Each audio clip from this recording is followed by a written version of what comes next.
events.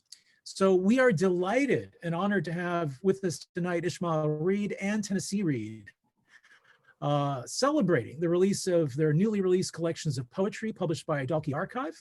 To get the evening started, I'd like to welcome my colleague at City Lights, Michael Young, who will be hosting tonight's event. Yes. Welcome, Michael. Thank you, guys. And thank you, representing City Lights also. It's an honor to have Ishmael and Tennessee here. How does one even begin to harness the cosmology of Ishmael Reed's oeuvre? From the groundbreaking books Mumbo Jumbo and Flight to Canada, which began kind of an Afro postmodernism of his early novels. The self-described Neo-Hoodooist is also a Pulitzer-nominated poet, a tireless essayist, a songwriter, writer of scores.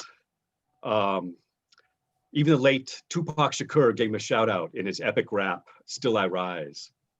And recently, Ishmael's play, The Haunting of Lin-Manuel, Miranda, has been burning up the theaters with its counter-narrative take on the play Hamilton. He is also the founder of the Before Columbus Foundation and the Yardbird Reader and Quilt, who also, my father, Al Young, was a co-founder of Quilt with Ishmael. And this kind of began the whole multicultural movement in 1970s literature, I would say, without a doubt. And a true honor to have them both. And as for Tennessee, this is Tennessee's 7th collection, Califia Burning. And it's filled with dry humor. Sorry about that. And it kind of traces the evolution of a poet from her wide-eyed childhood wonder to her unflinching meditations at the onset of what she calls, quote, perimenopause, which I really liked. Her poems have what strikes me about the collection is there's a striking attention to detail and the minutia of both the large and small themes. And her connection to the histories and topographies and origins of place, it was really profound and struck me. And without further ado, Ishmael reads Why the Black Hole Sings the Blues. You can't really see my screen too well. These are these two beautiful editions, and Tennessee Reed's Califia Burning. And without further ado, let's get this party started.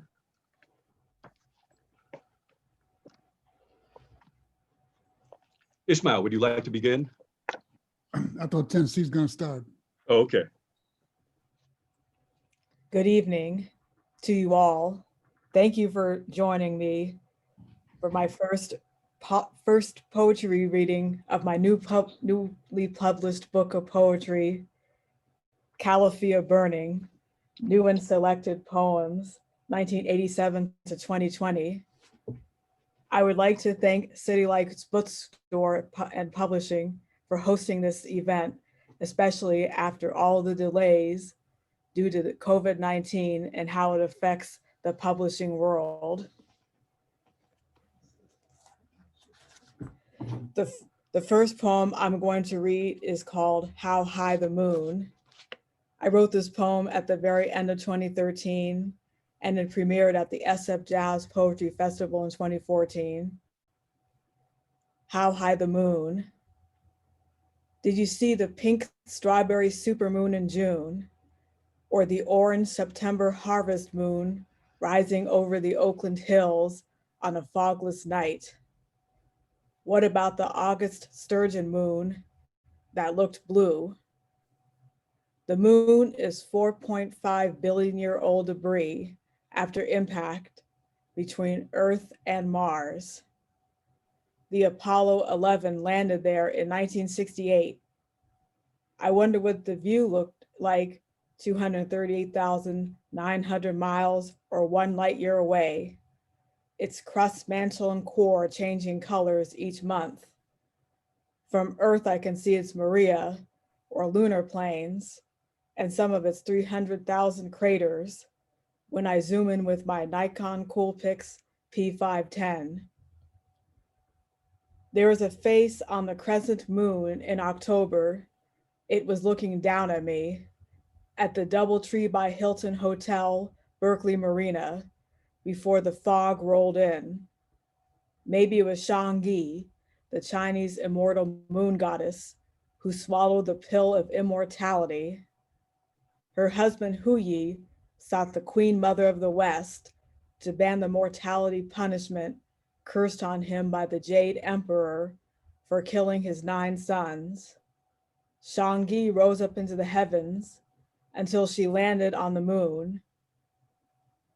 The full hunter's moon of October invokes the Greek goddesses, Selene, goddess of the moon, and the goddess of the hunt, Artemis of Mount Latmos.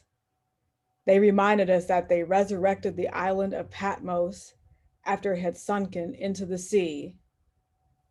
In December, Imanya, the Yoruba moon goddess of the ocean, motherhood, and children, rises during dusk over the pine trees at the Strawberry Canyon Fire Trail in the hills above UC Berkeley before she reaches her fullest point. Venus sets to the west and Jupiter rises to the east.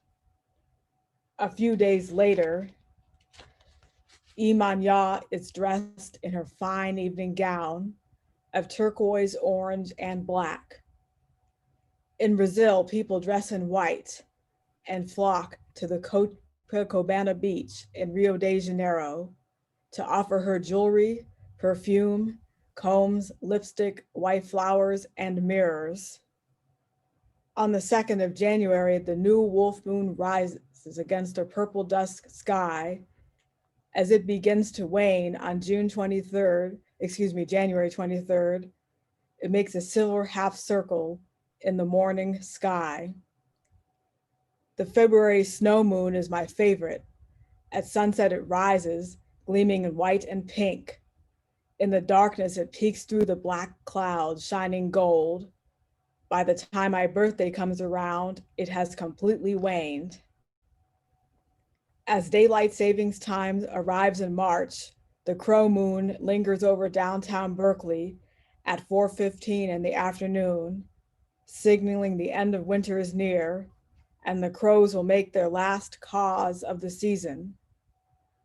When the moon hits your eye like a big pizza pie, that's amore. I'll take the moon any way it presents itself to me, whether it's only a paper moon, the moon river, the old devil moon, the shine on harvest moon, the moon over Miami, the blue moon, many moons ago, or Joy Harjo's moon as in, what moon drove me to this? Moon, what will you do without you? The star that spices up the sky. The next poem I'm going to read, I wrote in 2015 after the terrorist attacks in Paris. Why no flowers for Africa? Parisians, Syrians, Lebanese, Kenyans, Nigerians, Malians, Indonesians, and the Burkinabe all suffer the consequences of war and fundamentalism. They sit at cafes, attend concerts and soccer matches, go to school, stay in hotels, trying to escape for a better life. They see family and friends being killed. Parisians and tourists are told to stay indoors. They can't live their everyday lives. We are asked to sympathize with them because they can't see the Mona Lisa at the Louvre, sip espresso at Les Deux Magots, load up on baguettes on the Champs-Élysées, feel safe riding the metro, and take in views from atop the Eiffel Tower. Their children are caught in the middle of a fight they did not cause. The sins of colonialism visited upon its children out to hear music. What are the French doing in independent Africa? Looting minerals, foods, and art. The Eiffel Tower may be lit in the colors of the Malian flag. but the Police Nationale surround African immigrants selling tiny knickknacks to tourists at that same Eiffel Tower, and the National Gendarmerie send them to Charles de Gaulle Airport, where they kicked out of the City of Lights. All we hear about on the news are the attacks in Paris. Why don't we hear as much about attacks in Syria, Nigeria, Kenya, Mali, Lebanon, Indonesia, and Burkina Faso? Beirut got attacked the day before Paris, Nairobi 7 months before, and Nigeria, Mali, Indonesia, and Burkina Faso afterwards. What about ISIS raping women and children in their camps? Or Boko Haram kidnapping 200 Nigerian girls and killing 30 people in a suicide bombing? People said, Je suis Paris, and prayers for Paris, but no, I am Beirut, I am Bamako, I am Nairobi, I am Jakarta, and I am Ouagadougou. They made the French flag their profile picture on Facebook, but where are the sightings of the Nigerian, Malian, Kenyan, Syrian, Lebanese, Indonesian, and Burkinabe flags?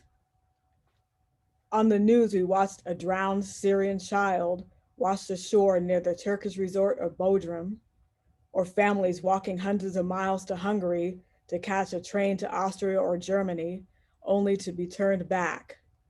Some states won't allow refugees for fear of terrorist attacks, or in their words, the US not wanting Syrian refugees here is not based on fear, it is based on wisdom and knowledge. We should admit only proven Christians. How do they prove they are Christian? Maybe they can swear their devotion to crucifixes mounted at checkpoints.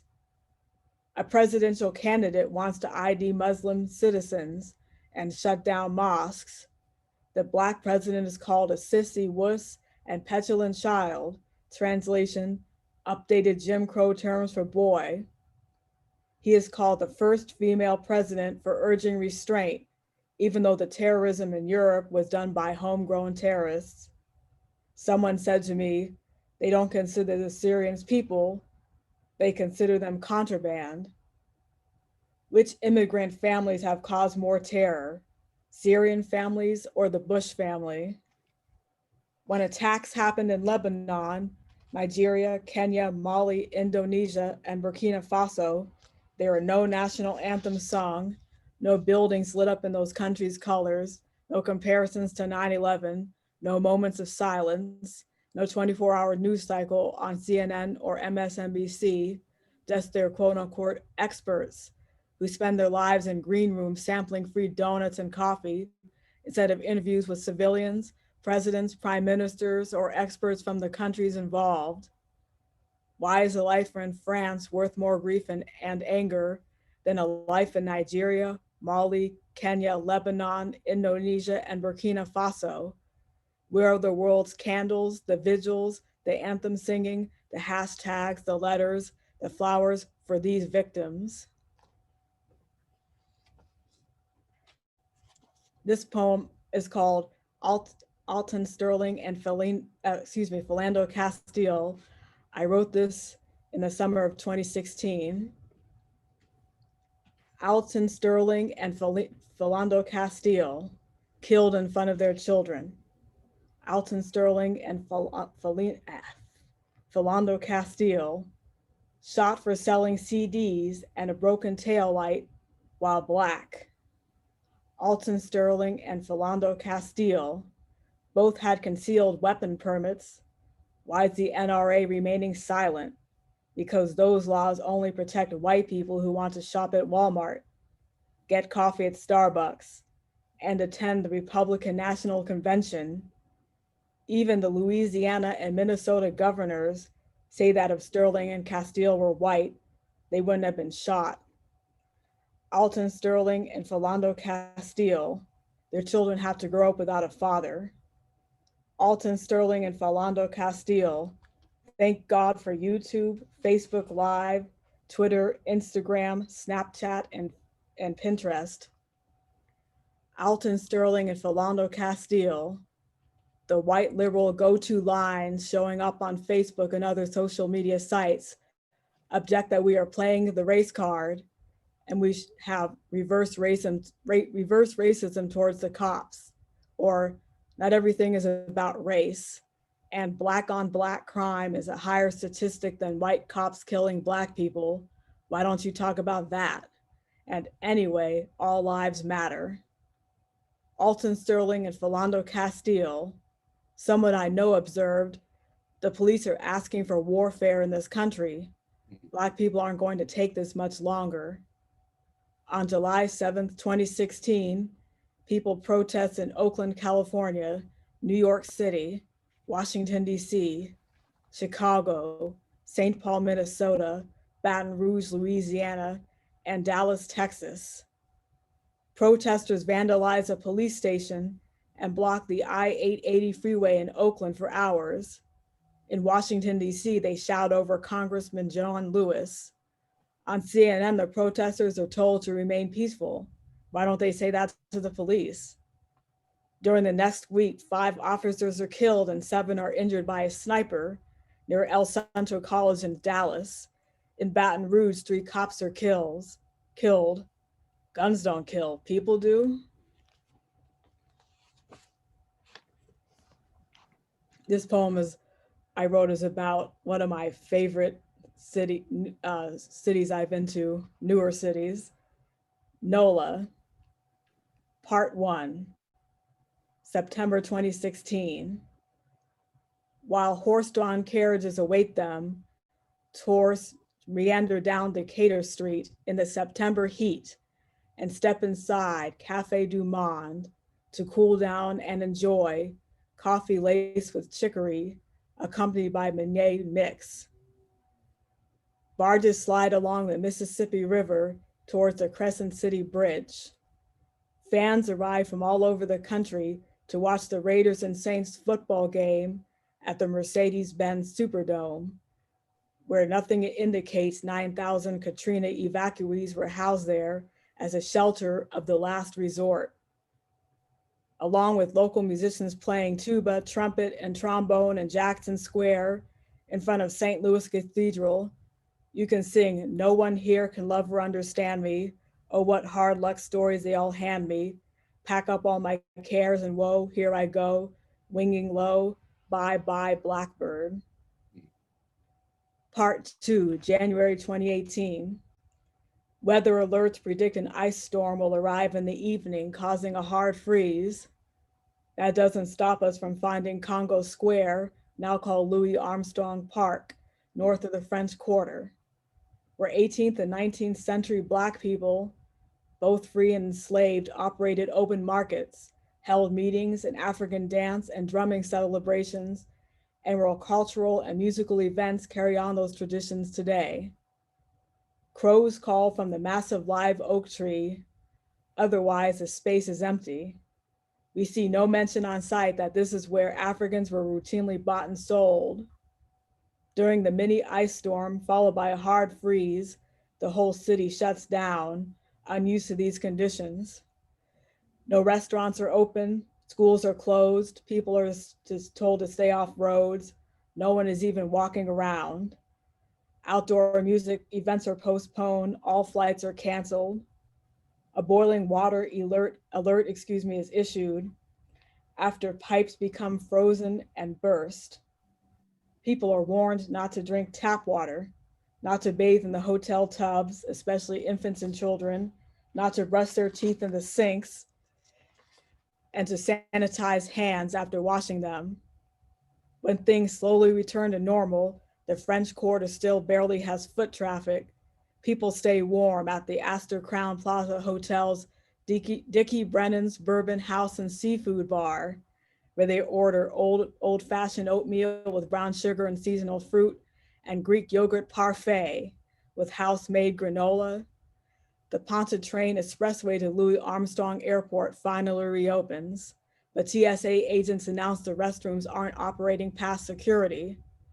Frustrated passengers board Virgin America flight number 1391, bound for SFO, who were supposed to depart the day before. They stand in the back of the plane waiting to use the bathroom and then find their seats, happy to finally head home.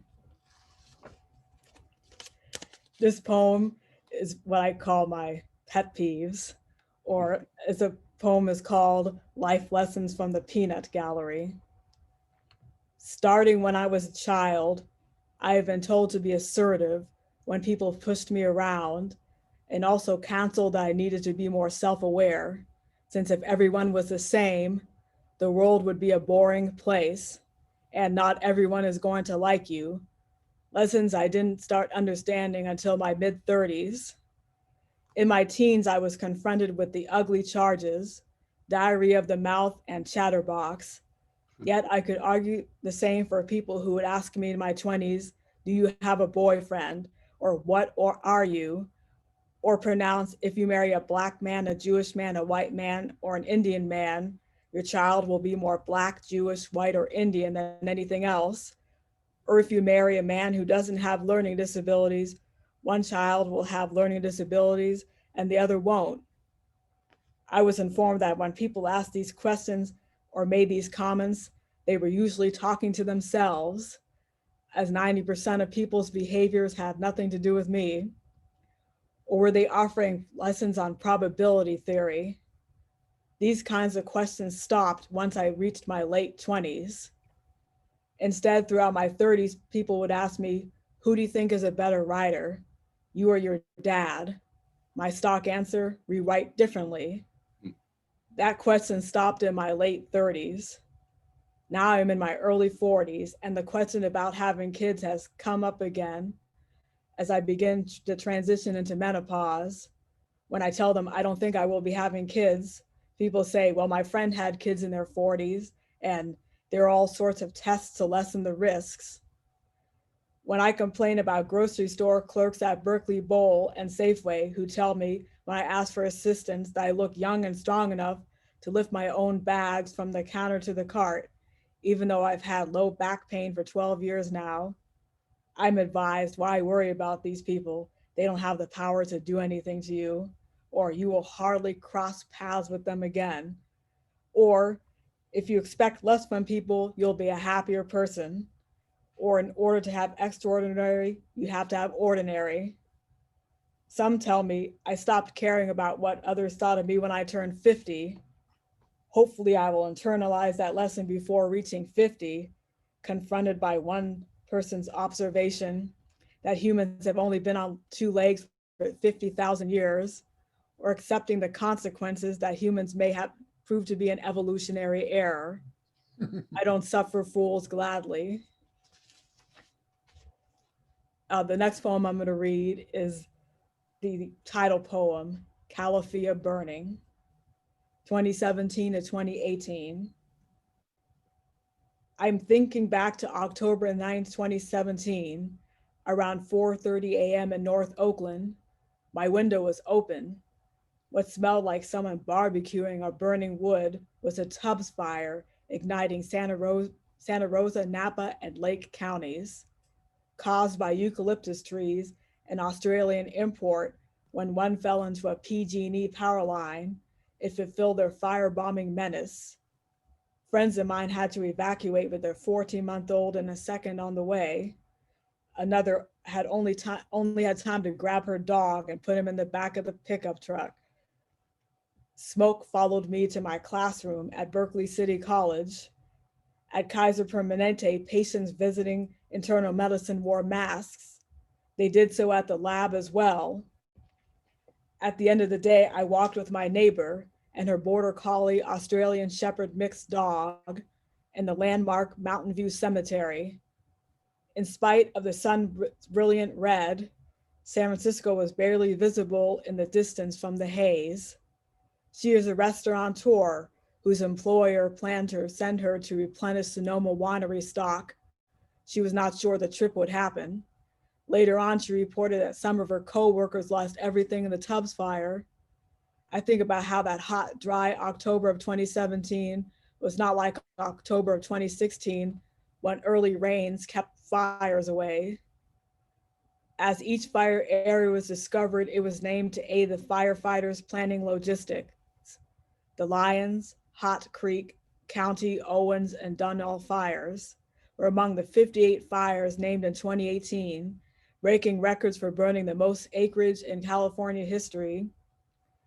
Two combined into one, named the River and Ranch Fires, became the state's largest ever recorded. It burned for 54 days, forcing tens of thousands to leave their homes.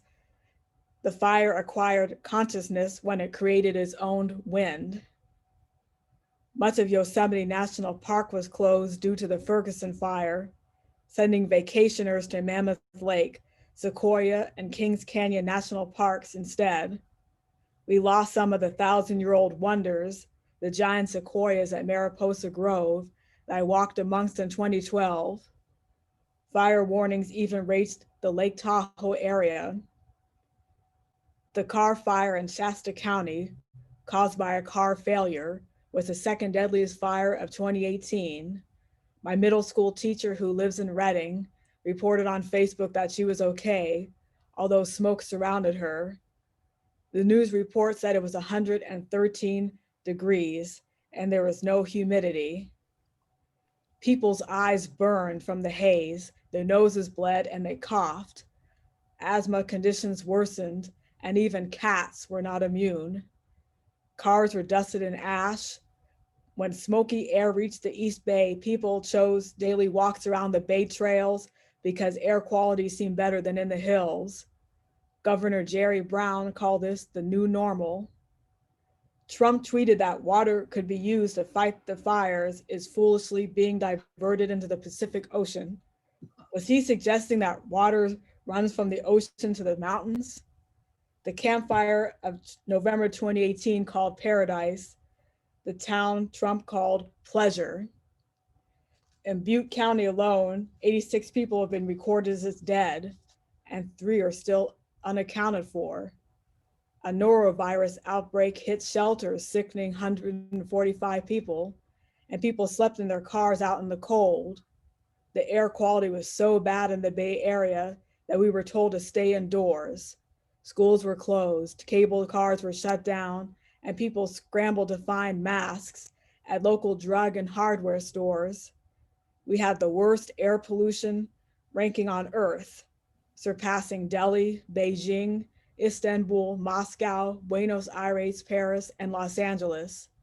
This went on for almost 2 weeks. We finally got some relief from the rain. Will smoke days become the West's new snow days? When an early morning dagger of light cuts through my curtains, I think of what I want to save in case I have to evacuate. The last poem I'm going to read is called Look Before You Leap.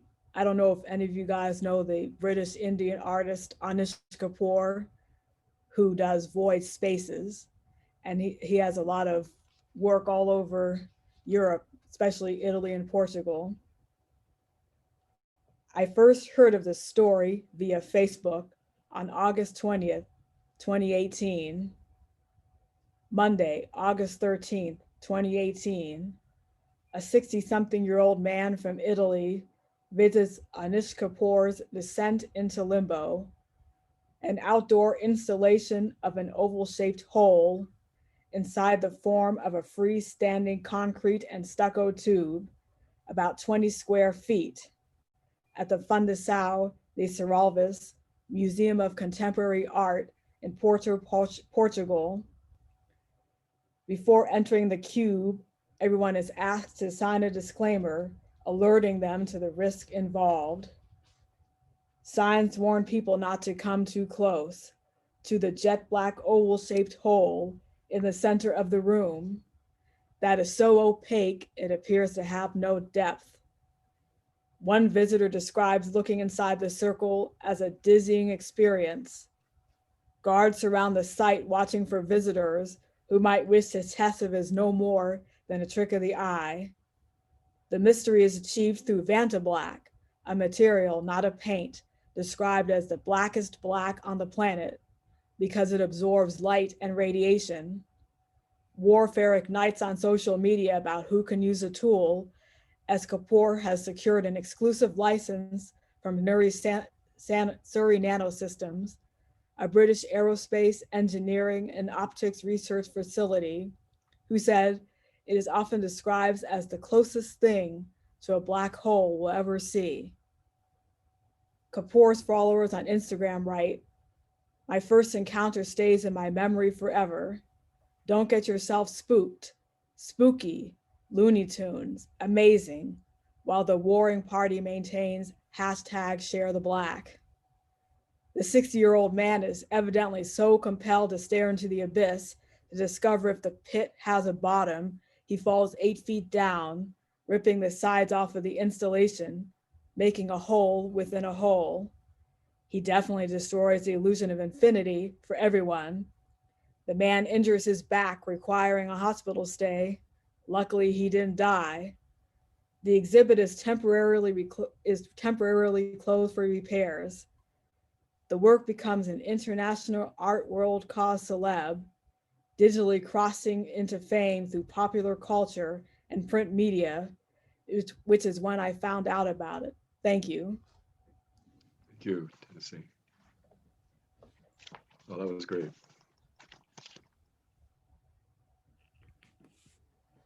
Thank you. Thank you, Tennessee. Yeah, that was lovely.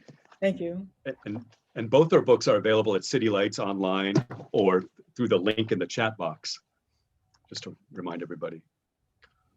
But and now we have Ishmael Reed. There's a poem in Ishmael's new collection that I wish he could read, but I think it's like 30 pages, called the Jazz Martyrs. And it's the most epic and tender thing. But it's in this collection.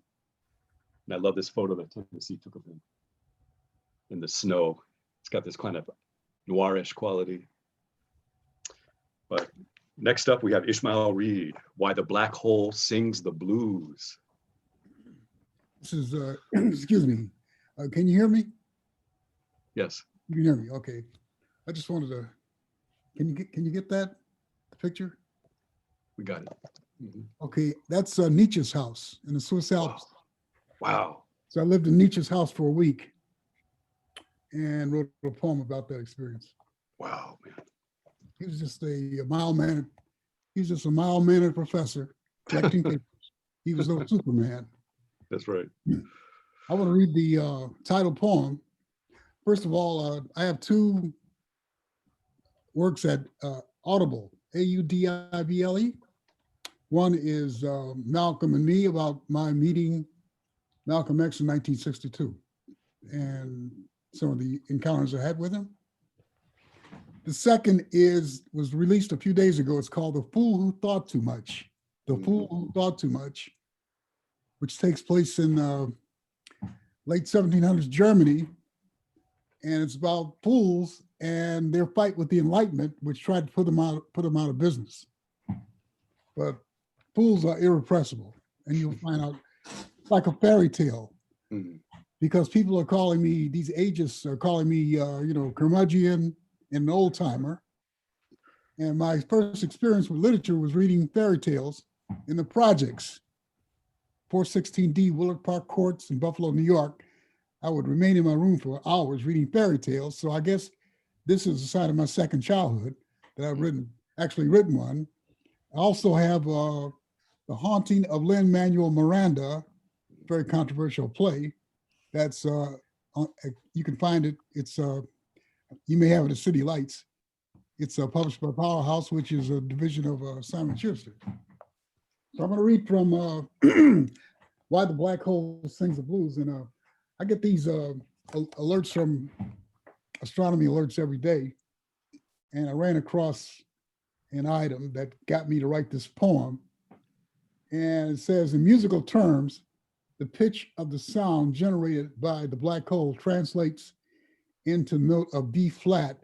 And playing the piano, I understand that B flat is a typical key in which blues is played. As a matter of fact, the blues originates on those slave ships. The pentatonic minor is called the blues scale, of the slave scale. So this is my take on that. Black hole. I can understand why your song is in B flat. The root note of your typical piano blues. Here you are munching away at anything that comes near you, like an extraterrestrial shark, Your favorite dish is light. Left alone, you have the worlds on your plate. Just a theory in the professor's head. You had it good. That didn't last. Here they come, the paparazzi with giant lenses. Only they call themselves EHTT. They made you a star. But even though you can swallow a pile of suns, it's all about them. These ants under the front porch, the quote, little me in the song by Mary Wells. What would happen if we fall in? They want to know. Earthworms. The black hole holed up in Messier 8753 million light years from Earth ain't studying you. They gave you a flat, dull, technical name. They should call you Bessie. After, of course, Bessie Smith, one of our great blues songwriters and singers. This is called Gustav. We paid this woman a lot of money to come over here. When webmasters were hard to get, when they come to your house and you have to feed them lunch and babysit and all that. Those are old days. What was that? What was that Tennessee in the 80s? What was that? 2008 to 2010, I think. Yeah, they came over and we'd have to pick them up. We have to pick them up at Bart and then feed them lunch and all that. Okay. So I got a poem out of this anyway. Gustav. A scientist says that crows can recognize human faces. After he released those he tested in labs, they'd harass him whenever he took a walk. I guess that's why crows don't talk to me anymore. Strolling along the path of the Emeryville Marina, we used to be good buddies. They'd do 3 caws and I would answer with 3. And then they would do 4 caws and I'd respond with 4. But now they're silent. I must have said the wrong thing. I guess they're on to me. I guess they're saying among themselves, there goes that fellow who thinks he's one of us. I never got as close to a crow as Marlise. Her mother bought Gustav for 5 Swiss francs. He used to follow her to school and would perch on a tree outside of her classroom. He'd stand on her shoulder when she went horseback riding. Her stepfather and brothers hated Gustav. When he flew into their bedroom window, the brothers smothered him with linen and laughed as he struggled. After that, the brothers were objects of his furious pecking. He'd tear out their hair. He crow-sacked the kitchen, broke dishes, covered himself with flour. When Marlise returned from Catholic school, she found that the stepfather had shot the crow. She never forgave him. Okay. This is a big hit when I go to the senior citizens home reading my poetry. My colon and Metamucil got married. After all, they've been going together for a long time. Everybody showed up for the wedding, including old timers like X-Lax and Castor Oil. Their vows moved everybody. Quote, I am your Panama Canal and you are like the cranes that lifted the waist so that my ships could sail to the sea, my colon said. And Metamucil said, coursing through you is like riding a water slide in the tropical Bermuda on an all expense paid vacation. The rejected suitor, Benefiber, stood on the side sulking, but after some refreshments, toasted the couple. Quote, may the fruit of your union make lilies grow. Okay, this is another one. This is called Why I'll Never Write a Sonnet. This is a great story. You know Walter Mosley, the detective writer. I told him Raymond Chandler is also a detective novelist, but he wrote sonnets and stuff. So we're doing an anthology. You're going to be in it. Nice. It's going to be in it. And it's going to be a Black Lives Matter anthology that's going to be published by Tribes, which was published by the late Steve Cannon. He said, what should I do, Walter Mosley? I said, what? I said, you got to do something entirely different from what your fans expect of you. He wrote a sonnet. Walter Mosley wrote a sonnet. Wow.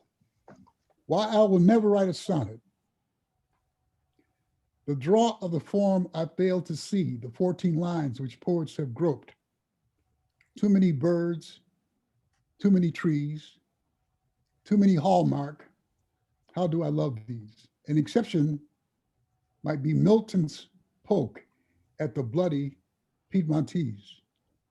Employed by men with too much time, of noble birth and cousins of kings, whose toil was thoughts about the nature of things, who never had their hands touch grime, whose sonnets were roses, were soft, lacked spine.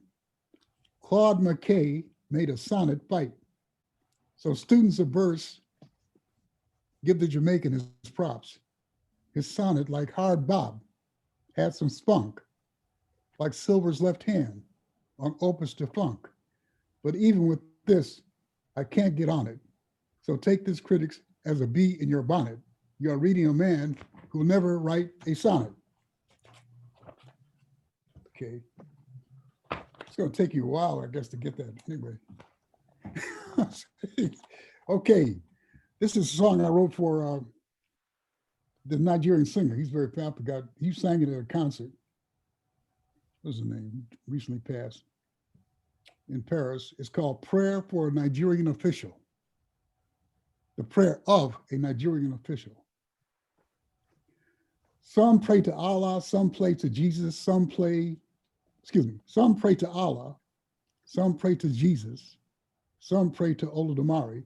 I pray to Chevron. Got me 7 Mercedes to drive each day of the week.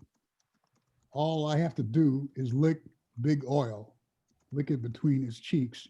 Kneeling while I do this, I pray for extra checks. Some pray to Allah, some pray to Jesus, some pray to Olodumare. I pray to Chevron. Fly my wives to Paris on a shopping spree. My house is as big as Mobutu's, a golden toilet when I pee. My clothes are made by Mubarak's tailor. My yachts are manned by the Queen's top sailor. Some pray to Allah, some pray to Jesus, some pray to Olodumare. I pray to Chevron. Send my kids to Switzerland for their education. I'm looking out for me and mine. Screw the Nigerian nation. When the people elected me, I promised them reform.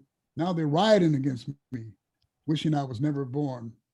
Some pray to Allah, some pray to Jesus, some pray to Olodumare. I pray to Chevron. They carry crude signs that mock me, that show me as a fool. But who is the one among them who owns 5 swimming pools? They dine on that cheap peanut soup. I dine on caviar. The restaurants I visit are all rated 5 stars.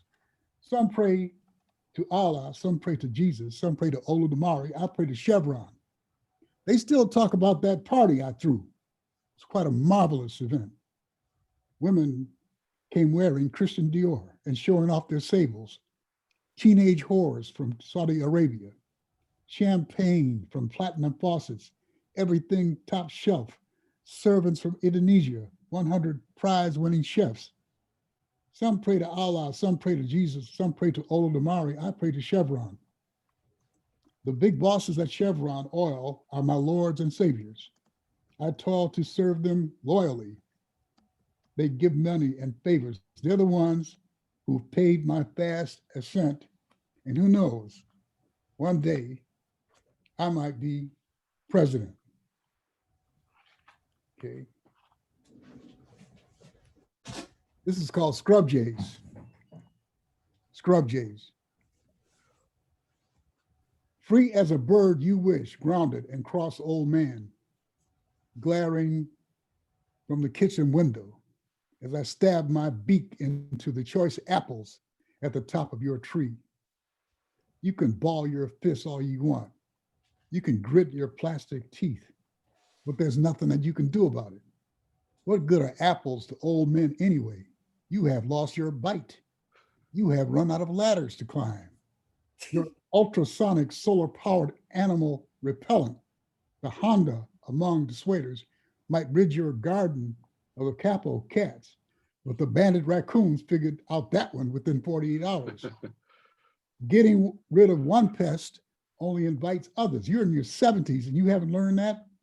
Now that the coast is clear, our entire family can fly in. I know, we are warbleless. We are born thieves. We'll steal an acorn from a woodpecker. We've beaten you out of your harvest. We, who are not the decorous fluorescent songbird of your dreams. Mm. Okay, let's see what I got here. This Girl is on Fire. It's called This Girl is on Fire after a song by Alicia Keys. Let's see, Alicia Keys. Let's see. The 2013 Grammys were too red state for my taste. I am still back there with Sarah Vaughan, Ben Webster, and Nat King Cole. I prefer the curmudgeon as in cool down papa, don't you blow your top. It took Alicia Keys to wake me up, to set me dreaming. This figure in bronze with hips like Lache's. She is wearing the helmet with two horns. She is mounted on a skittish black horse. Her ankles ring with white orchids, drums on each side. She is beating one drum after another, leading us to war. Nina's lips are painted on her shield. Her heart is on fire. There's smoke in her eyes. She is right. She is inflammatory.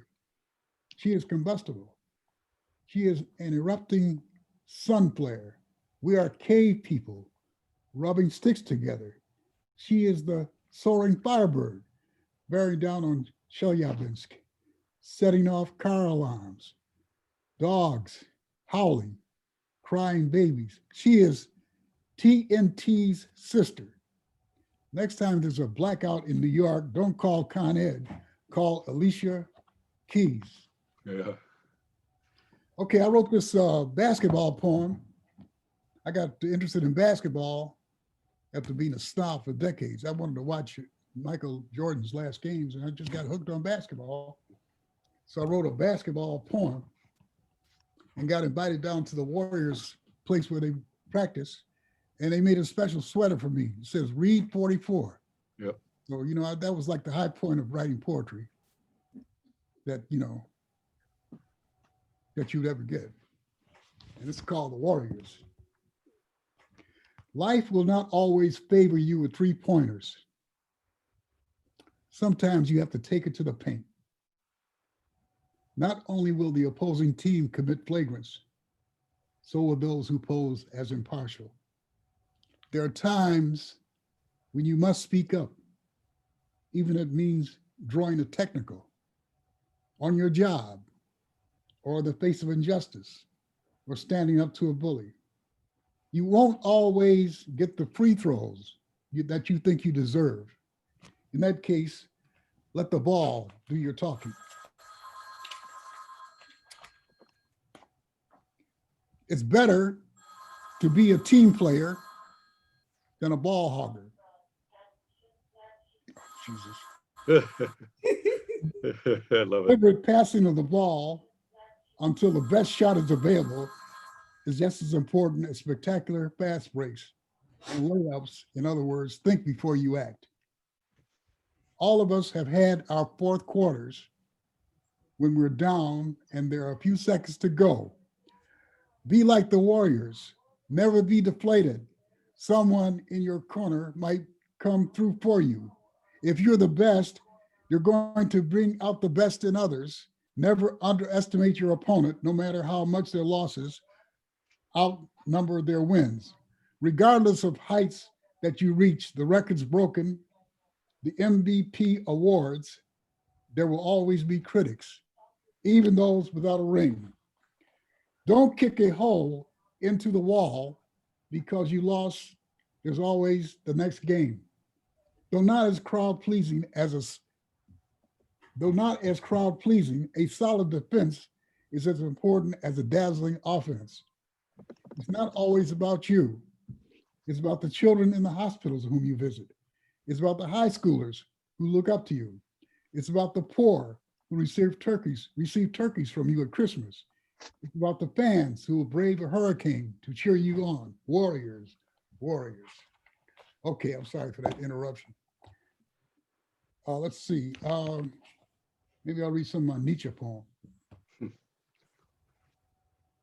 It's called Eavesdropping. Just hold on 1 second.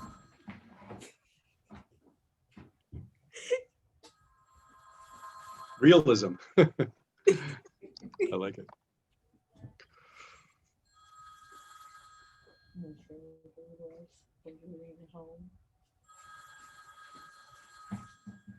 Would you do something with that? I'm sorry.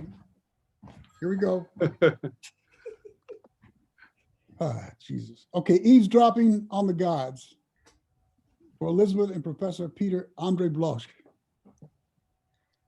Nietzsche lived so far above sea level that he eavesdropped on the gods.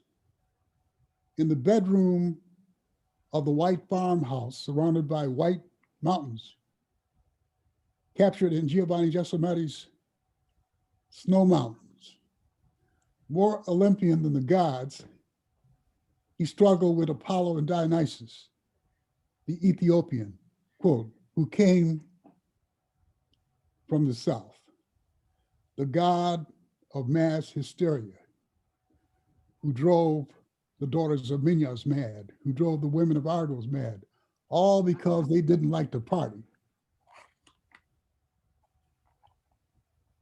He drove Nietzsche mad, and by 1889, he was signing his letters Dionysus.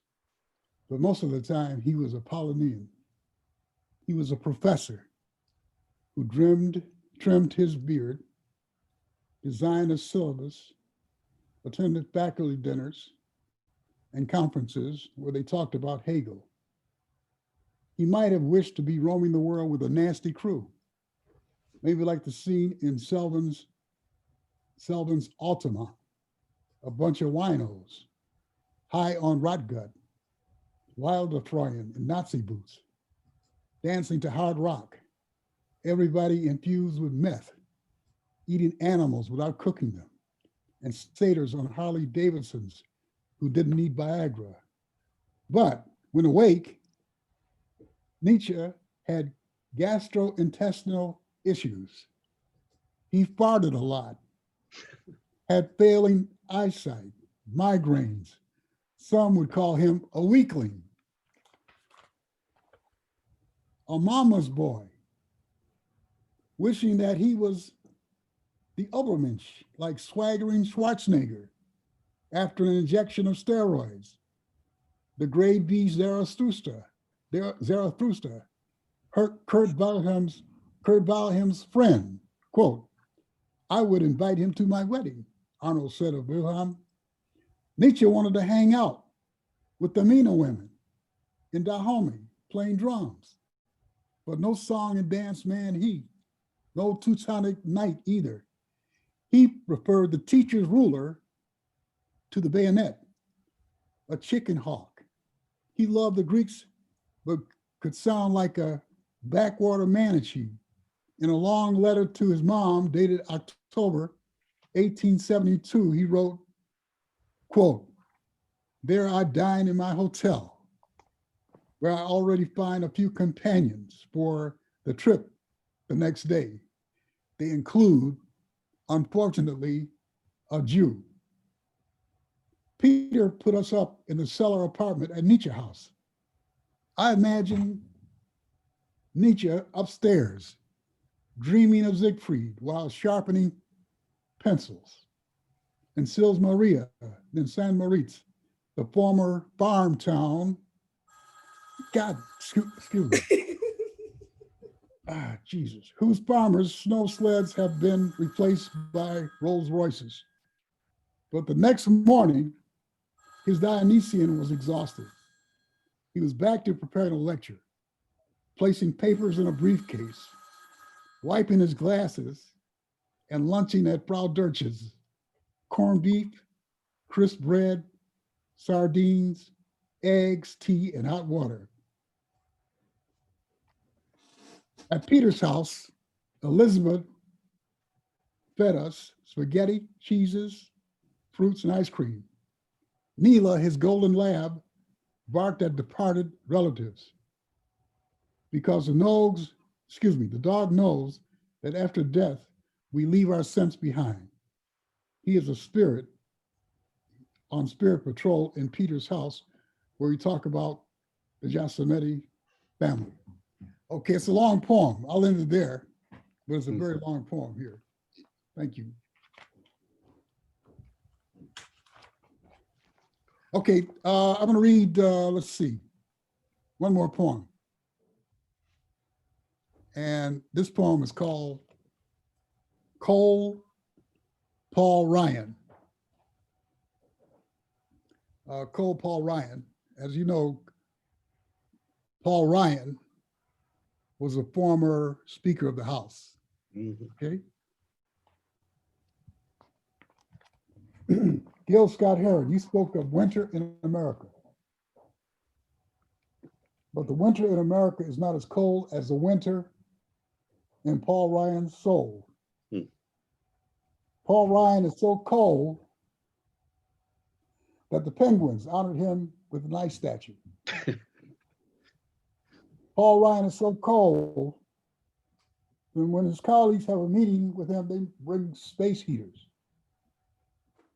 Paul Ryan is so cold that when he breathes on somebody, they get frostbitten.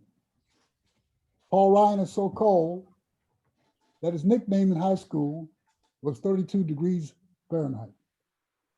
Paul Ryan is so cold that Jack Frost sued him for identity theft. Paul Ryan told a dying man, no more medicine for you. We need that bed for a VIP. Your bill is way overdue. Insurance companies pay my way. What is that to you? All of my colleagues are up for sale, owned by guys who are too big to jail. When I come out to dine on crab, the Cokes and Big Farmer pick up the tab. Paul Ryan drinks a wine that's $350 a bottle, a long way from Janesville weed, population 62,640. When he cuts the safety net, you'll fall in love with pigeon stew. You'll be scouring through garbage cans for food of any description. You'll become shoplifters at drugstores to fill your prescriptions. All of you marks who voted for Trump, you'll be self-primed and thrown out on your fat, spoiled, hateful rumps. I'm taking away your Social Security, told the seniors who get the news from Fox. You better hold on to your puny savings to pay for that final box. God forbid your kids get sick from chicken pox. You better have some money to spare because Paul Ryan has got rid of Obamacare. Paul Ryan is so cold that the Penguins dedicated an ice statue to him. He's going to privatize your Medicare. He's going to privatize your cat. If you don't watch out, he's going to privatize your mama. Now, what do you think of that? Think about that. Now, do you miss Barack Obama? Paul Ryan is a cold, cold dude. He has an ice box for a heart. He does his abs at the Capitol gym to trim away the flag. But he hogs all he can from big oil and gas. The 1% own his skinny ass. So inhuman. He's so human that he's never used the lube. He doesn't have ice in his veins. He's lacking in veins and blood cells too. Ice-T won't get anywhere near Paul Ryan, nor will Ice Cube. And when the Republican Party melts down all of the ice, only glaciers remaining will be found in Paul Ryan's eyes. But this altar boy will face his God one day, and she'll say, you got the wrong address, Representative Paul Ryan. You need to go the other way. Paul Ryan is so cold that Penguins dedicated an ice statue to him. Paul Ryan is so cold that when his colleagues have a meeting with him, they have to bring space heaters. Paul Ryan's idea of a vacation is Buffalo in December. Paul Ryan is so cold that when he breathes on somebody, they get frostbitten, have to have their fingers amputated. Paul is so cold that his nickname in high school was 32 degrees Fahrenheit, just 32. Paul Ryan is so cold that Jack Frost sued him for identity theft. Okay, that's what you're gonna get from me. I love that. Woo! Oh, boy. Ishmael also has a book coming out called The Terrible Fours in the spring. Here's an illustration. Here's an illustration. And I assume it's a sequel to Terrible Twos It's a sequel to the Terrible Twos, the Terrible Threes, and Terrible Threes. and the Terrible Fours. It outlived its critics. I should Terrible say, Twos is so underpraised with that Rasta midget with Santa Claus yeah, the terrible, going to Wall Street. the Terrible series outlived its critics. No, I should. Yeah, no, I agree. And any questions, we'll just post in the chat box for Ishmael and Tennessee. Oh.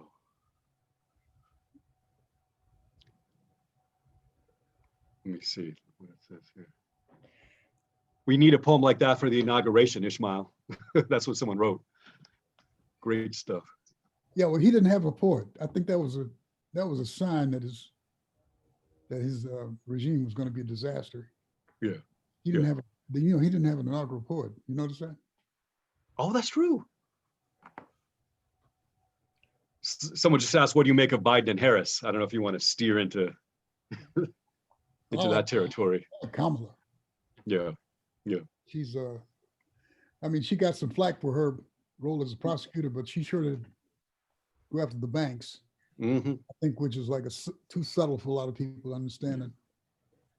These banks are criminal banks, and Wells Fargo gets in trouble every week. Oh my God. They're so powerful, they get to negotiate their fines and penalties. Oh. So I like Kamala. I'm always afraid that Biden's going to keel over or something. I was just, really crossing my fingers doing those debates. Right. Someone asked, Tennessee, in your poem, Look Before You Leap, could you talk more about the installation? I love that poem, and I love the way it influences you to write into art. Influences your writing to art. Oh yeah, that was first installed in Germany in 1992. That particular piece. It's traveled all over the world. I think it went to Cuba and it's been to Brooklyn. Oh wow. And he has other pieces all over Tuscany and Italy, especially the Galleria Continua has a lot of his pieces. And also I think in London, they have a lot of his void pieces too. And he puts them also in the wall. Yeah. So that's his big series. Wow. Yes. Oh, that's brilliant. Yes. I think that was from Lillian Weiss. It sounds like she knows you too. Right. Yeah. Yes, She says what's up. Yeah. He really likes holes. Yeah. Yes. Yeah. Man. Any other questions from the audience? The cyber audience?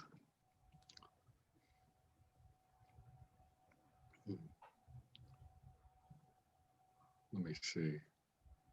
Tell us about your stay at the Nietzsche house. It says that could go for either of you. Oh yes. Our friend who's my parents met when they went to Switzerland first in 1988. He's from that area of Switzerland. And this is a colleague friend of his. They both live in northwestern Switzerland, but his friend also has a house in the southeastern part, which is where Sils Maria is. And he's the one who helped set up our stay at the Nietzsche house. We were in Europe for 2 weeks. We started in Paris, and then after the conference, which is in between Paris and the Swiss Alps, we went there for vacation for 3 days before we came back to the States. But it was a nice trip though. I still look at all my pictures from it. My friends actually vacationed, and they didn't go stay at the Nietzsche house, but they vacationed there over the summer. Wow. So they vacation there every summer actually too. And the Engadin Valley, it's like 7,000 feet up in the mountains. Yes. Wow. I didn't like the heights so much. We had the driver drinking brandy and smoking these curves over the cliffs. Oh boy, I was really worried about how I was going to get back home. So finally, I decided we'd take the train. Yeah, you can drive the car onto the train, Yeah, you can drive the car onto the train. and it Oh, takes you wow. down the dangerous part into the valley down below. But it's very interesting. It's very interesting to find the origin of this place, which is now a sort of vacation spot for the rich. And you go to the museums and you see how people struggle in the 19th century, you know, trying to make a living, eke out a living. These are poor farmers. And, you know, you know, in this community with a lot of, you know, just like a lot of cold weather, Yeah. and then it's transformed into some kind of ski colony. With Yeah, right. And also has like fancy shops like Jimmy Choo and Gucci and all that. It looks like, if you've ever been to Rodeo Drive, Ugh, there's like this area in St. Moritz that looks just like Rodeo Drive and has all these fancy stores like Jimmy Choo and all that. oh boy. But Sammy Ludwig, who who invited us, is one of the rising theory scholars in Europe, Right. and writes a lot of. He knows probably more about, you know, multicultural literature than you know, the average academic in this country, because our literature is very widely read abroad. I don't think people in this country understand that Black literature. We were in China, and at one of the universities, 76 scholars are devoted to studying Black literature. And Isn't that a trip? and in Japan, at Kyoto, they have a Langston Hughes Club, because Langston Hughes visited Japan, you know, Right. in the 30s, I believe. So, you know, American literature is very popular abroad. It's only here where it gets despised. And, you know, you have like tokens, you know, like this New York literary establishment will always, they've been imposing tokens on Black literature for 100 years. That's right. And what happens is they usually cultivate a token, and a token has certain tasks to perform for the establishment. When they mess up, they're replaced. Like James Baldwin had a lot of power because he was in league with the anti-Stalinists and the people around partisan view. Mhm. And but when he defied them and turned against his sponsors, they had Mario Puzo do the hatchet job in the New York Times Book Review, because he wrote a Right. book called How Long the Train's Been Going. Now you think about that book, which might be his best novel. Yep. Wonder why it's despised so. Mhm. So you have to know the politics behind it. So I began to see that when I came west, I could see that in terms of how literature is viewed in this country, the people in the East are very provincial and only scratch the surface of the vastness of American writing. So we have Black writers, like Carla Brundage is on here. Mm. Carla Brundage writes as well as any poet in print, but because she's out, you know, west of the Rockies, you know, they just sort of like their view of art sort of falls off on Chicago. I think they hate Chicago too. But I mean, when you come here and you can see Asian American, Native, all these different literatures on the West Coast, you can see that the average American reader is being deprived of a rich reading experience because of the people who are the middle persons, who are the ones who dictate the trends in literature, have a very provincial, you know, their resumes are interchangeable. They've gone to the same schools. And so when I did this assignment for Authors Guild about the plague, and they were requiring that we imitate Decameron. And what I have are characters who talk about Decameron's misogyny, his anti-Semitism, his racism. I've had a lot of fun with it. And Chaucer's, you know, Chaucer's misogyny and, you know, those, I mean, you know, they say, well, for example, they say, I had a line there, they say, well, you can't take our values of our enlightened age and impose them on the ages. The time these guys are writing, enlightened age, you just had what, 73 million people vote for a man who said that you should drink Lysol. What do you mean, white man? You had to drink Lysol in order to cure yourself of COVID, who believes that bin Laden is still alive, Mm-hmm. and you know, all kinds of fantastical things. So what's the difference between people thinking this way and those who believed in unicorns and witchcraft? You know, same thing. I mean, it's, you know, it's, you know, when you talk about herd immunity, like this guy in the White House, it's like witchcraft. So what do you mean? Truly. What do you mean, our enlightened age? Yeah, all these people vote for a man who's obviously mentally disturbed. Yeah. Here's a two-part question from the audience. Ishmael, how do you feel about everybody's sudden revelation about Hamilton? And have you ever heard from Lin-Manuel? Well, the salesman have answered. Mm-hmm. He doesn't. I think people haven't seen my play, and they think that I treat Lin-Manuel Miranda as a villain, which I don't. And you can go look at the script. He's a victim of this white power curriculum like the rest of us. I mean, you know, it takes you a long time to unlearn this stuff. I'm still finding out about Andrew Jackson's atrocities that the official historians don't mention. So, you know, all of us have been, victims of a curriculum that puts a smiley face on American history. You know, like all these guys, you know, George Washington, you know, used to raffle off slave children to pay his debts, and was sort of like a pro at hunting down fugitive slaves.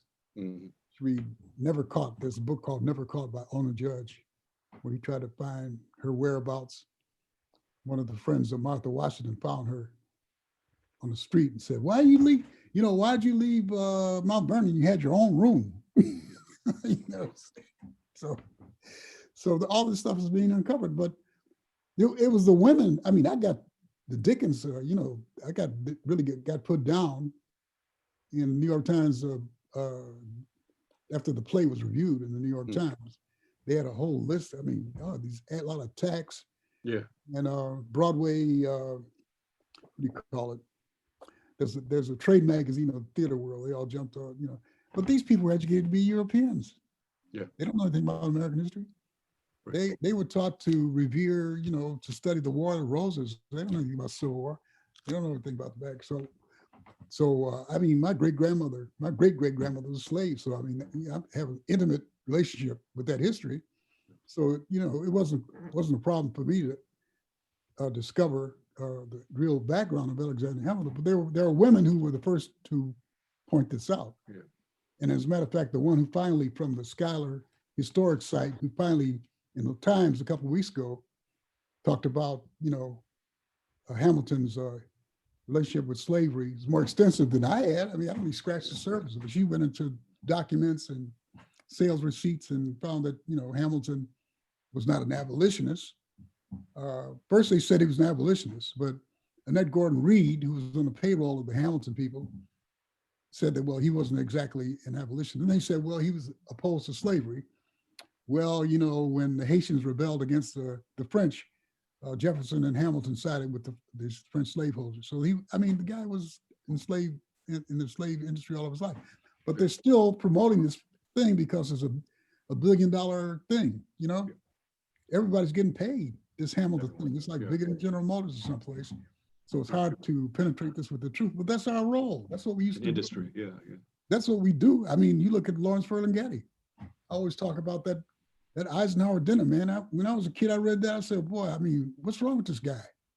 Yeah. Lawrence Ferlinghetti. I mean, you know, Eisenhower, he defeated Hitler and he was like our uncle. And I mean, the guy was just a paragon of virtue. I was a kid. I saw him in his limousine. He's there with Amy. They were all in there and he was asleep. I mean, you know, we said, what is he talking about? What's this? Where's this Ferlinghetti going with this stuff?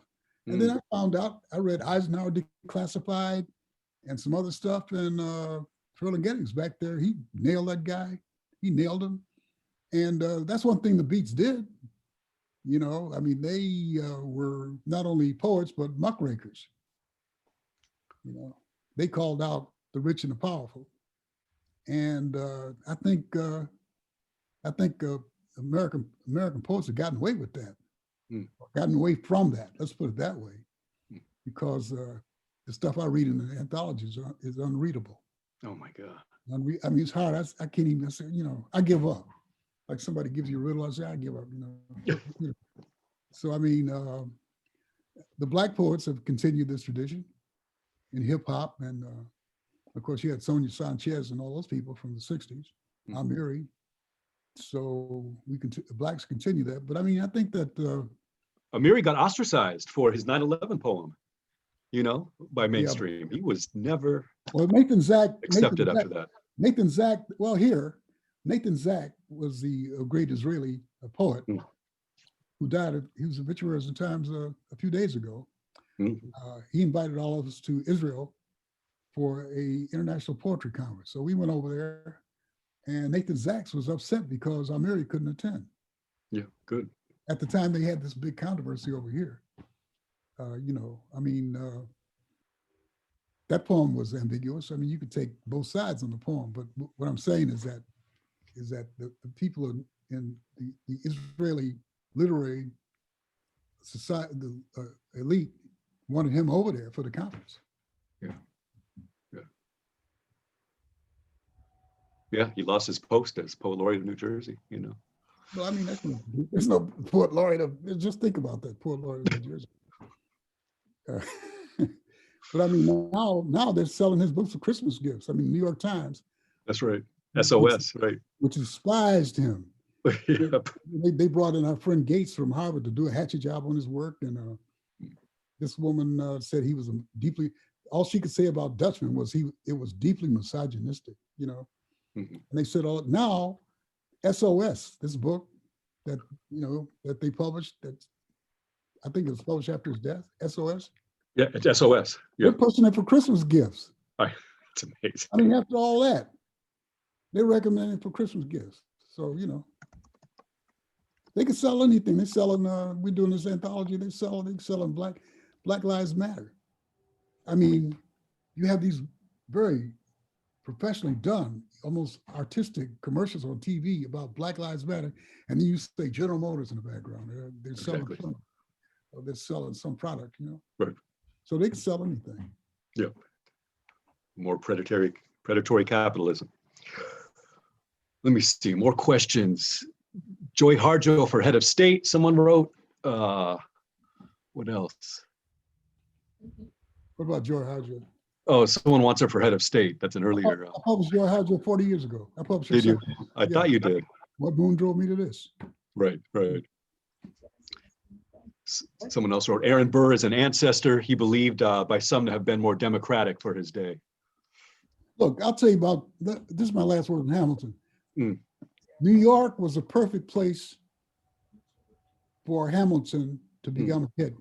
But Black lives have never mattered in New York from the 1700s to the day. I mean, you had riots there. You had, you know, colored orphan home burned down during the draft riots. You had a Tenderloin riot in 1900. You had people hanged in Washington Square Park. You had a black girl hanged in, an 18-year-old black girl hanged in Washington Square Park. Well, so I mean, and then you had, if you want to read about police brutality, there's Louise Merriweather's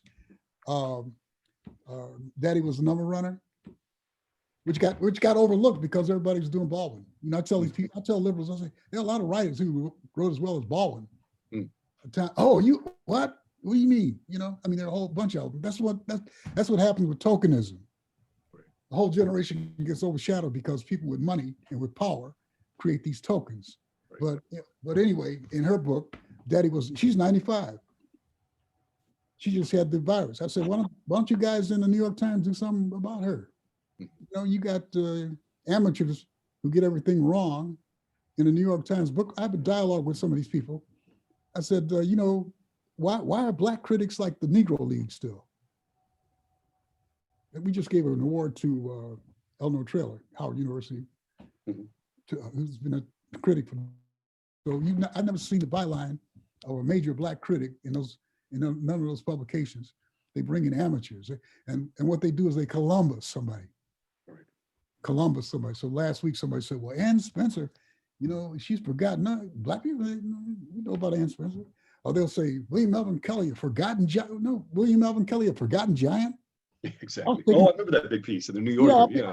I mean, William Melvin Kelley was attending Black Renaissance Noir, receptions until I got pictures of him. No, nobody forgot about William Melvin Kelley. Or they'll give you a master. They say, well, what's Chester Himes. They left Chester Himes out. This thing they did on Black Pillars. But Wanda Coleman, we published Wanda. We all know Wanda Coleman. I published Wanda Coleman. Okay. They said, well, Wanda Coleman was influenced. They give you a master. They say Wanda Coleman was influenced by Whitman. There's nothing in common. There's nothing.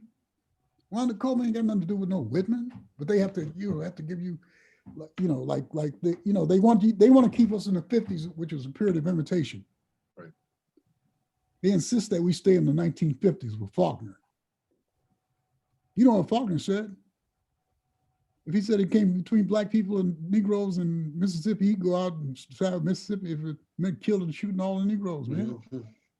I mean, so we supposed to. I mean, I don't know, man, but I think the Faulkner has a lot of clutter. You know what I mean? I said it's like your eyes are wading through bubble gum reading this guy. But that's a good one. And so what the black critics do is they give us a tradition. Like Joyce or Eleanor Traylor or a lot of those people, they can connect black literature today to black literature of the 19th century. Yeah. And I think the average critic, major, mainstream critic believes that black literature begins with Richard Wright. Definitely. Joyce wrote a beautiful introduction to Ishmael's book too. Joyce. Yeah, really dug that. What else? Carla sends out a big shout out to the Before Columbus Foundation. Thank you, Ishmael, for being such a visionary and leader for writers of color. She's a terrific writer. She wrote, we published her Swallowing Watermelons. Fantastic. Yeah, we published excerpts from her novel, which looks at the black experience from a different point of view, different way. Yeah. Totally different angle. So that's what we look for. We look for unique, fresh points of view. So we published Sean Wong's book, Home Base, about the view of the building the railroads from the point of view of a Chinese immigrant. Mm-hmm. It hadn't been done before. So Carla presents, and also her scenes in Africa, they look really compelling. I mean, it's just amazing. Some of the experiences that she had in Africa in this novel. I love to see this novel published. But now I'm gonna get into trouble. Elizabeth Nunez, Under the Liberal Silence and Hibiscus, great novelist. She said they all want girlfriend books. Said the publishers want girlfriend books. So I looked at it, go ahead and look at the bestsellers in poetry at Amazon. Rita Dove comes in 99. Rita Dove comes in 99. They got all these people. I've never heard of these people. Or you look at the list, Nella Larson comes in 40 in the fiction. I mean, you have to go to the number 40 in fiction to get a decent writer. Nella Larson. Yeah, those lists are painful. This stuff, these salesmen in New York and these publishers, they're just overwhelming serious black fiction, man. Yeah. It's like Oprah selected all these books. That's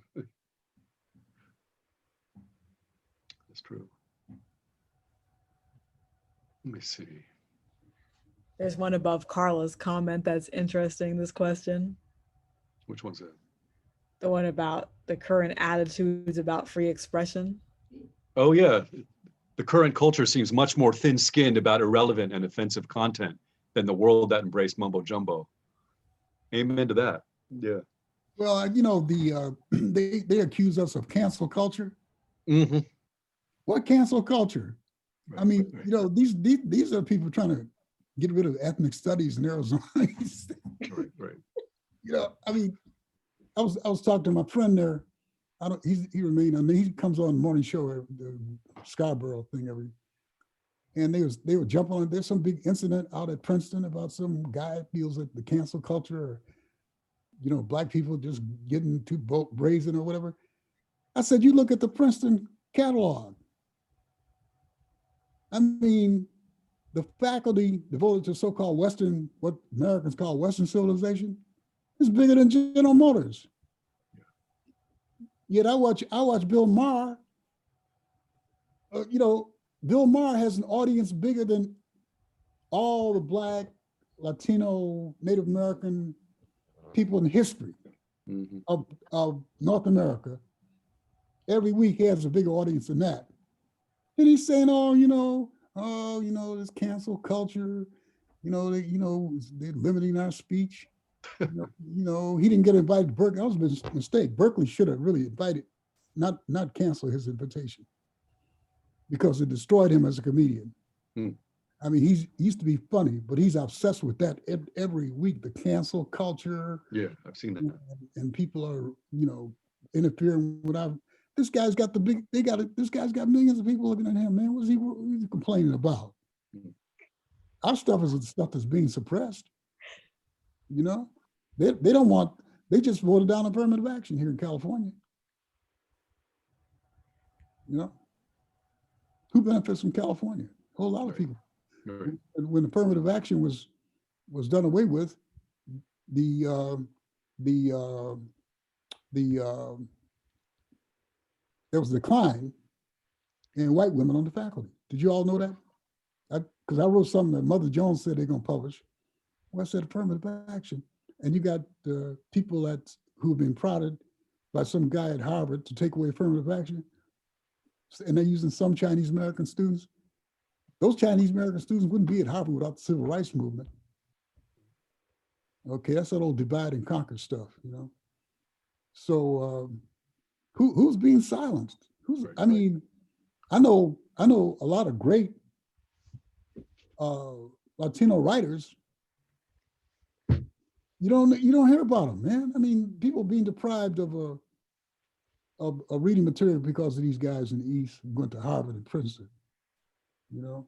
I mean, I think Leslie Silko, Almanac of the American Dead, that comes close to the great American novel.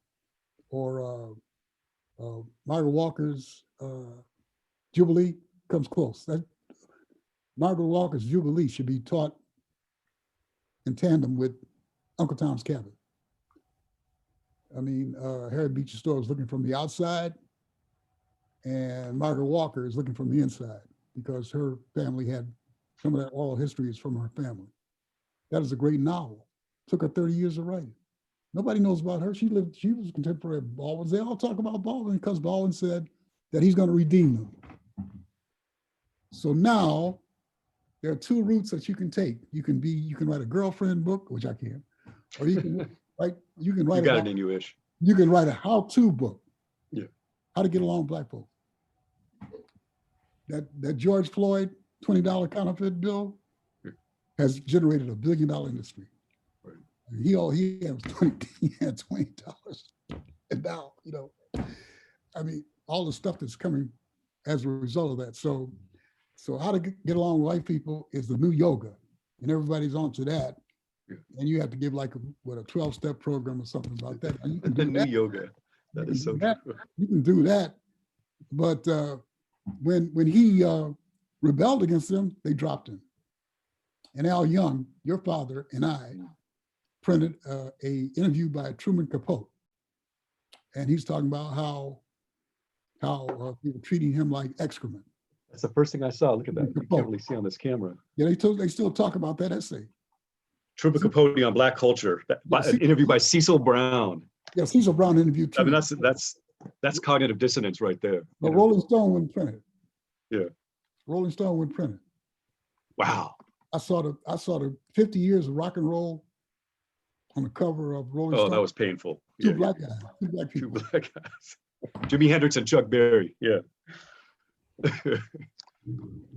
Well, on that note, Ishmael, Tennessee, thank you also both so much. And thanks to Dalkey Archives for their beautiful new collections. I wish it wasn't such a glare, but you can get them both at Tennessee's covers by Leslie Sarr, the great Leslie Sarr. Leslie Sarr, that's right. And you could buy the book at City Lights, citylights.com, or in the link in the chat box on the right, both books. Oh, another thing I want to announce is December 9th, we are having an event with a book called Sun Ra Chicago, Afrofuturism in the City, published by University of Chicago Press. That's going to be December 9th through City Lights at 6 o'clock. Actually, Sun Ra, an old friend of Ishmael's, but that's a whole nother story. So thank you, everybody, for attending. And I think this is going to be archived for the ages, this event. And hope to see you soon, at least in the interweb. Who knows when this thing is going to be over, but hopefully in real life too one day. Well, thank you, everybody. Thank you. Thank you. Yeah, Ishmael, Tennessee, thank you so much. Thank you. Okay, signing off. This is Michael from City Lights.